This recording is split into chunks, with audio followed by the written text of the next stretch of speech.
Hello people, welcome back to my channel that is Grace with Fashion featuring Nishi. And आज मैं बहुत time बाद अकेले video shoot कर रही हूँ and no one is there with me and आज मैं बहुत ही यूजफुल वीडियो बनाने वाली हूँ। जो भी मेरी ऑडियंस है, जो भी अपनी लाइफ में कहीं ना कहीं टीनेजर्स है या मैरिड भी है फॉर दैट मैटर, उनके लिए ये सारी चीज़ें बहुत ही बेनिफिशियल होंगी and I will keep it short and crisp ताकि आप सब ये पूरा वीडियो देख सको and you could relate to me, क्योंकि मेरी journey from the childhood till अभी जितनी भी मैं 27 ईयर्स ओल्ड की हूँ बहुत ही ज़्यादा चैलेंजिंग रही है। आई गेस सबकी होती है, सबकी लाइफ में कोई ना कोई बहुत सारी चीज़ें होती है, कोई बहुत सारी मिस्टेक्स होती है जो वो रिग्रेट नहीं करता है, बट हाँ वो सीखता है उन चीज़ों से। एंड ऐसी ही कुछ 10 चीज़ें हैं जो अगर मैंने अपने इतने 27 ईयर्स टाइम स्पैन में नहीं करी होती तो शायद जहाँ मैं हूँ वहाँ थोड़ी और आगे होती उस जगह से। सो मैं आपको ये थॉट्स, अपनी चीज़ें, जो अपनी ह्यूज मिस्टेक्स मैंने लाइफ में करी है वो मैं आपसे शेयर करना चाहती हूँ एंड ये चीज़ें काफ़ी मैटर करती हैं आपकी अच्छी लाइफ को बिल्ड करने में। So let's get started. So first huge mistake that I made in my life, I never check my eating habits. So बचपन से मेरी मम्मा मुझे अच्छा ही, ऑब्वियसली हर किसी के पेरेंट्स, हर किसी की मॉम्स उनको अच्छा खिलाना चाहते हैं और घर का खाना बहुत ही वो होता है, एसेंशियल होता है। बट मेरे को पर्सनली एक सर्टेन एज आती है जहाँ पे आपको अंडरस्टैंड करना चाहिए कि this is not meant for your body. Class 9th and 10th I use to eat a lot of non veg food and class 8 तक I was fit. Class 9th and 10th में मेरी eating habits out of control हो गई थी। I never use to keep a check कि मैं क्या खा रही हूँ, कैसे खा रही हूँ एंड मोस्ट इम्पॉर्टेंटली कि मैं कितनी बार हग रही हूँ। एग्जैक्टली। सो ये चीज़ बहुत ही एसेंशियल होती है। Whatever you eat, make sure you take it out of your body in any form, maybe by sweating और maybe by pooping, any of the things. But whatever you are eating, जो भी आपकी body में जा रहा है उसको आपको वेंट आउट करने की बहुत ज़्यादा नीड होती है। बिकॉज आपको नहीं पता आपकी आंतड़ियों में इतनी पतली पतली नसें होती हैं, कहीं पे कभी भी कोई भी हार्मफुल अंदर चीज़ पनप रही हो और वो आप अनअवेयर हो उस बारे में, तो वो आपको उस एज में नहीं पता चलेगा। बट फर्दर जब आप अपनी एज पे जब कॉलेज में जाओगे तो वो चीज़ें आपको हार्म कर सकती हैं। So class 9th and 10th basically एक ऐसी पीक एज होती है जहाँ पे आपका बॉडी फॉर्मेशन हो रहा होता है, आपके हार्मोनल चेंजेस हो रहे होते हैं एंड बहुत सारी चीज़ें होती है। उस टाइम पे मेजर टाइम होता है जहाँ पे आपको अपनी ईटिंग हैबिट्स पे बहुत ज़्यादा ध्यान रखना चाहिए, बहुत ज़्यादा गौर करना चाहिए। So that was one thing which I was lacking. Second huge mistake I made was under estimating my self because of my weight. So from the I remember very well, जब मैं 5 या 4 साल की भी थी, मैं थोड़ी सी चबी रही हूँ हमेशा से। So people used to call me moti, moti, moti. That made me somewhere conscious, and I please avoid calling your children by mota, patla, giving them अलग अलग synonyms कि तुम्हारी नाक कैसी है या तुम्हारा बॉडी स्ट्रक्चर ऐसा है। Please don't do that. ये कहीं ना कहीं आपके बच्चे के सबकॉन्शियस माइंड में सेव हो जाता है एंड वो बहुत ही कॉन्शियस हो जाता है। इसकी वजह से वो काफ़ी चीज़ों में हेजिटेट करेगा टू पार्टिसिपेट, या फिर लोगों से इंटरेक्ट करने में हेजिटेट करेगा, या उसकी ये चीज़ इनसिक्योरिटी बन जाएगी। Never let your child feel insecure because of anything. हमेशा उसको कॉन्फिडेंट फील कराना and try to make them feel loved, कि वो अपनी बॉडी से प्यार करें, अपने आप से प्यार करें। बिकॉज मेरे खुद के रिलेटिव्स थे, मुझे इतना ज़्यादा चढ़ाते थे, मोटी, ये वो, तुम ऐसी हो, तुम कितने चक्की का आटा खाती हो। I remember very well and मुझे बहुत इरिटेट करती थी ये चीज़ें, बट मैं उस चीज़ को स्टॉप नहीं कर पाती थी because I was very young. मेरी mummy on the other hand used to explain me कि कोई बात नहीं, तुमसे प्यार करते हैं, तुम्हें छेड़ रहे हैं, but I will not promote this कि आप किसी को भी छेड़ो मत। यू नेवर नो कि वो क्या इम्पैक्ट पड़ रहा है उस छोटे बच्चे पे। So I always, because of this, I always underestimated myself. भले मैं कितनी भी सुंदर लग रही हूँ और भले मैं इतनी ज़्यादा मोटी ना भी हूँ, तभी भी मैं फील करती थी कि no, I am chubby, I am fat, I am this and that. मतलब मैं अपने बॉडी कॉन्शियस बहुत ज़्यादा, बहुत ही अर्ली एज से हो गई थी, and due to which I stopped loving myself. So this is the second huge mistake. Third mistake which I made was I never indulged in any sports activity. सो मेरे को बचपन में हमेशा ऐसे फ्रेंड्स मिलते थे, वो तुम भागोगी क्या, छोड़ो ना, क्या करना, क्यों भागना है, you look fool if you run, if you look fool if you play basketball amongst those kind of people, जज करते थे। बट एक स्पोर्ट्स ऐसी चीज है जो बचपन से हर एक इंसान को इंडल्ज करना चाहिए। No matter, I am not asking you to be pro at it, but एक कोई ऐसी एक्टिविटी पकड़ लो जिसमें आप इंजॉय करो, और आपकी फिजिकल एक्टिविटी होनी चाहिए बचपन से ही। वो आपके पर्सनैलिटी में, आपके मेन डाइजेशन में, मेन आपके बॉडी स्ट्रक्चर फॉर्मेशन में sports activity is a must. So मैं बचपन से ही कहीं ना कहीं एक्टिविटी, जो स्पोर्ट्स एक्टिविटी थी या फिजिकल एक्टिविटी थी, मैं लैक करती थी। And my mother, I use to remember, मेरी मम्मी कहती थी जाओ खेलो, क्या कर रही हो, बैठी हुई हो। एंड हम जब टीनेजर्स में होते तो we start behaving like girly. Don't do that. Girly आप स्पोर्ट्स खेलते खेलते भी बिहेव कर सकते हो। सो मेरे साथ ये था, मैं बहुत गर्ली गर्ली हो गई थी कि मैं स्पोर्ट्स नहीं खेलूंगी, I am not a sports person, ये वो। But that was a huge mistake, specially girls. आपका मेटाबॉलिज्म फॉर्म हो रहा होता है, आपका हार्मोनल चेंजेस हो रहे होते हैं, आपके हार्मोन्स होते हैं। सो जितनी भी ये जो पीसीओडी और ये सब वाली प्रॉब्लम्स है ना, बहुत ही यंग एज से इसीलिए आ रही है because you are not indulging yourself into any physical activity. हम लोग सिर्फ फोन्स के आगे बैठे हैं, चला रहे हैं और खाए जा रहे कचरा। Even if you are having junk, बहुत ज्यादा इफेक्ट करेगा जब आप ग्रो करोगे। सो घर का खाओ, कोई स्पोर्ट्स एक्टिविटी या कोई एक्टिविटी, फिजिकल एक्टिविटी अपनी लाइफ में जरूर इंडल्ज करो। So this was the third major mistake I made. Fourth mistake which I realise now, कि मुझे स्टार्टिंग से ही बहुत लोगों का वैलिडेशन चाहिए होता था कि ये मेरी तारीफ करे, या ये मेरे को अप्रिशिएट करे, या ये पर्सन मुझे अटेंशन दे तो मैं अच्छी हूँ। नेवर वैलिडेट, मतलब किसी और की वैलिडेशन लेने की जरूरत ही नहीं है। तो यस गाइज, आपको अपने बारे में किसी और की राय लेने की कोई जरूरत नहीं है, किसी और का वैलिडेशन लेने की जरूरत नहीं है। Just ask yourself what is right and wrong for you. Fifth major life lesson या major life mistake that have been making is कि दूसरों के लिए अपने रिलेशंस खराब करना।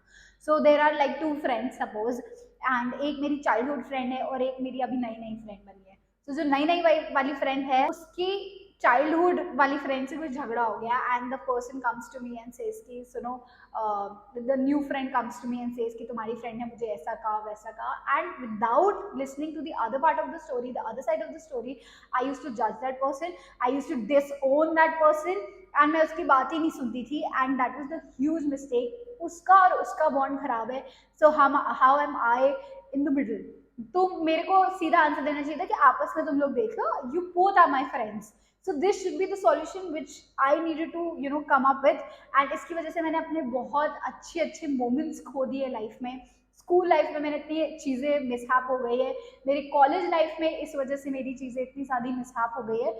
सो this should not be the thing कि एक जने की वजह से सबसे मत फिटाओ। उसकी और उसकी इक्वेशन है, let them both handle, you don't need to interfere, these people are big enough, वो अपनी फाइट खुद कर सकते हैं। उससे जो है आपके वो कर्म भी बनेंगे, maybe you are connected to that person on the terms of good karmic accounts, but if you fight तो आपके कर्म भी रॉन्ग हो सकते हैं, और अनइंटेंशनली आप उस पर्सन को जो आपके साथ है थ्रू आउट बहुत ज्यादा हर्ट कर सकते हो आप। So never do that. Sixth is हमेशा डर मन में बिठाना या पीयर प्रेशर, हमेशा कि मेरे मार्क्स कैसे आएंगे, मैं कैसे पढ़ाई करूंगी, मेरे को टीचर्स डांटेंगी, मैंने कोई काम नहीं किया है।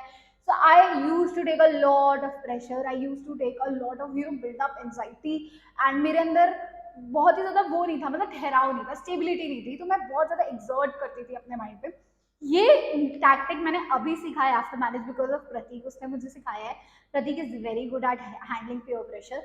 So I was a person जो बहुत ज़्यादा पीयर प्रेशर ले रही थी, एंड उस चक्कर में मेरी सारी परफॉर्मेंस, जो मेजर परफॉर्मेंस होती थी, वो डाउन हो जाती थी, जीरो हो जाती थी। Very bad. I am like okay now, but I was very bad at handling peer pressure, exams का, पेपर का प्रेशर, या टीचर के आगे अगर मुझे कुछ बात करनी होगी, मैं बहुत अच्छे से प्रिपेयर्ड होंगी, बट मैं जाते ही एकदम मेरा माइंड बिल्कुल वर्क करना बंद कर देता था because of the peer pressure. वो आपका इससे कम होगा कि आप एक रात पहले पूरी चीज़ें कंप्लीट कर लो। Like don't make things work at the end. आपको अपना प्योर प्रेशर हटाना है तो आपको डेली का काम डेली करना पड़ेगा, तब जाके वो लास्ट मोमेंट प्रेशर आप अवॉइड कर पाओगे, and slowly and gradually you will become a pro in that.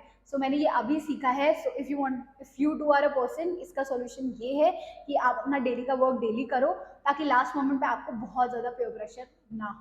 So this is the seventh life lesson that I'm gonna tell you, and a huge mistake that I've made again is socializing और ego problem रखना. मैं हमेशा उन लोगों के पास जाती थी जिसको मुझे लगता था कि मैं पता नहीं क्यों बहुत ही जजमेंटल थी लोगों को लेके. मैं सबसे बात नहीं करती थी, हमेशा ईगो में रहती थी, या मुझे लगता था why should I talk to that person, उसको मेरे पास आके मुझसे बात करनी चाहिए. हाँ, मतलब मैं पहले क्यों जाऊं या मैं पहले क्यों इनिशिएट करूं. दिस इज द ह्यूजेस्ट, मतलब this is a blunder mistake which I have made in my college life specially.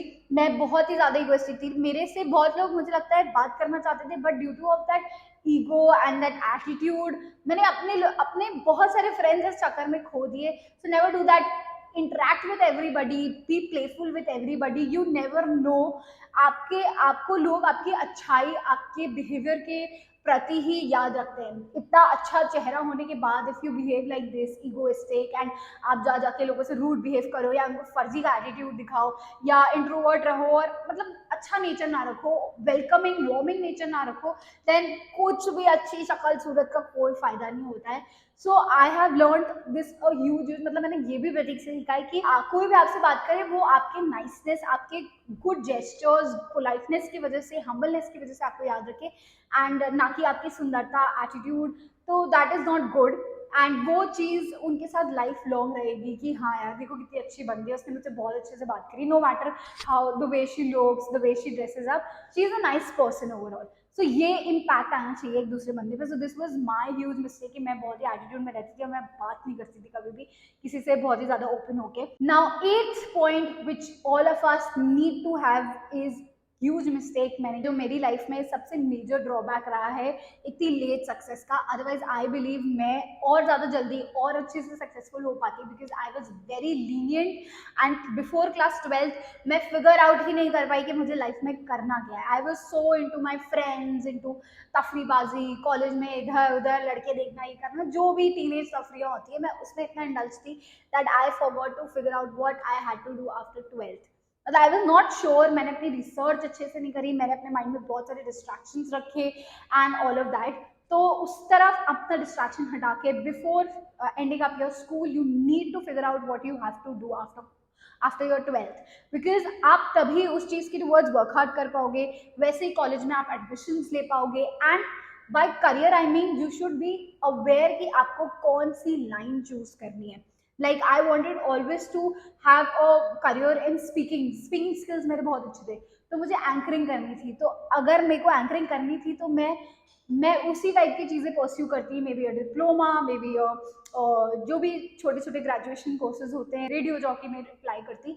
But I was totally unaware about the fact कि मुझे, आई वॉज नॉट श्योर कि मुझे करना क्या है. And अगर मैं ये चीज़ कर लेती तो शायद मैं अभी अपनी लाइफ में कुछ और होती. So I am not regretting but I am awaring you guys कि this is a very important thing to do. So ninth is somewhat a good point also, but it is a bad point as well. मैं जब बड़ी होती गई life में तो मैंने ना बहुत चीज़ों को फर्जी इंपॉर्टेंस दी है, लाइक मटीरियलिस्टिक चीज़ों को कि मेरे ड्रेस प्रॉपर होनी चाहिए, I should look perfect, I should be this, I should be that.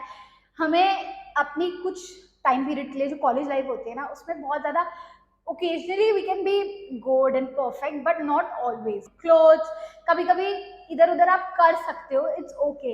You are not running into a beauty pageant, so don't be very particular about specific things. Like I was very particular about my figure, I was very particular about my clothes. So उन चीज़ों में बहुत उलझ गई थी जिसकी वजह से मेरा जो फोकस था towards my main goal वो कहीं ना कहीं शिफ्ट हो जाता था. बिकॉज मुझे लगता था मैं अच्छी भी दिखूँ, मैं अच्छा परफॉर्म भी करूँ कॉलेज में, तो मैं अच्छा लोगों से भी बना के चलूँ. सो हर जगह परफेक्शनिस्ट बनने का वो जो ट्रेट है ना वो इतनी जल्दी मत लाओ लाइफ में. Just explore each and every part of your life and एक सर्टेन पीरियड आएगा, मौका होगा जहाँ पे आपको परफेक्शन दिखाना है. हाँ, do be perfect in whatever you are doing, but don't be like adamant. Flexibility की कमी थी मेरे अंदर. This is the word, flexibility. You have to be flexible. Last but not the least, बहुत ही ज़्यादा इंपॉर्टेंट पॉइंट है जो मुझे लगता है कि मुझे बहुत पहले समझ जाना चाहिए था. Love my self. एंड मैंने अपने आप, कई बार ऐसा हुआ है कि मैंने अपने आप को छोड़ के अपने फ्रेंड्स को ज़्यादा importance the and out of the box जाके मेरी चीज़ें यहाँ पर हो तो हो, उसका भला हो जाए. ये कभी नहीं करना चाहिए। आउट ऑफ द बॉक्स जाके कभी भी किसी का भला मत करो। If you are having an exam, if you are having something very important work to do, और आपकी फ्रेंड को आपकी हेल्प चाहिए and you are not available, then say no, I am not available. Give priority to yourself, क्योंकि आपको उस friend का नहीं पता है, क्या पता उसका काम निकल जाए और फिर आपको रिग्रेट फील हो, यार इसने तो अपना काम निकाल लिया, ये तो अपनी पतली गली से निकल गया एंड वो तो पर्सन खुश है, और आप रिग्रेट में बैठे रह जाओ कि शिट, काश मैं अपनी पढ़ाई कर लेती, काश मैंने अपने ऊपर ज्यादा ध्यान दिया होता। तो ये चीज मेरे पे बहुत होती है कि मैं बहुत सेल्फलेस थी, मैं दूसरों के ऊपर आउट ऑफ द वे जाके हेल्प कर देती थी, जो हेल्प मांगता भी नहीं था उनकी भी हेल्प कर देती थी। But now I have stop doing that and I have started focusing on myself. जब मेरे से आगे आके कोई हेल्प मांगता है, then I am really happy to help only if I am available and only if I have nothing like मेरे को उस चीज से हार्म ना हो रहा हो। वो चीज अपने आप को बहुत ज्यादा, वो आपकी पर्सनैलिटी डेवलपमेंट में बहुत ज्यादा हेल्प करता है। आई एम नॉट सेइंग कि हेल्प मत करो, हेल्प करो, बट सबसे पहले अपनी हेल्प करो, देन आप दूसरों की बेटर हेल्प कर पाओगे without any regrets. So these were the life lessons जो मैंने अपने थ्रू आउट पूरी इतने साल की जर्नी में एक सम अप करके आपको बताया 10 पॉइंट्स। तो ये सारे पॉइंट्स आपको करियर वाइज या आपके सक्सेस के लिए या आपके कोई भी लाइफ जर्नी के लिए जो आप अभी हो उसमें आप ये चेक करना, आपको ये बहुत ज़्यादा हेल्प करेगा एंड आप इससे रिलेट भी कर पाओगे। Like keep these things in your mind and yes, इधर का वीडियो मैं यहीं पे स्टॉप करती हूँ। होपफुली आपको ये वाला वीडियो मेरा अच्छा लगा and don't forget to like share and subscribe to my channel and I will keep come back more such kind of videos. Bye people.